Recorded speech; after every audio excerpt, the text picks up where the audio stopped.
Здраво на сите! Ова се мои рецепти и денес ќе правиме сендвич со шунка. Едноставен сендвич, но со посебен вкус.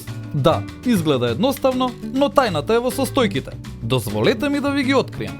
Ќе ви треба 1 мал багет, 30 грама парма шунка, 50 грама моцарела, половина зелена пиперка, 1 супена лажица сенф и маслиново масло. Пресечете го багетот на половина и подгответе го да ги поприми сите вкусови. Почнете со сенфот.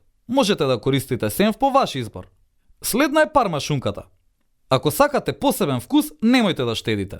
Купете квалитетна шунка. Истото важи и за сирењето. Исачете ја моцарелата на мали парчиња, покрите ја шунката со нив и замислете што ќе се случи подоцна во рерната. Ставете само малку масло од озгора за да биде посочно. За да го направите посвеж, во сендвичот можете да го ставите вашиот омилен зеленчук. Јас одбрав зелена пиперка бидејќи тоа имам во моментов. Сега сте готови со редењето. Време е за топење. Ставете го сендвичот во рерна 5 до 7 минути. Потоа можете да уживате во овој домашен сендвич. Пресечете го на половина и сервирајте го во чинија или изедете го додека е жежок.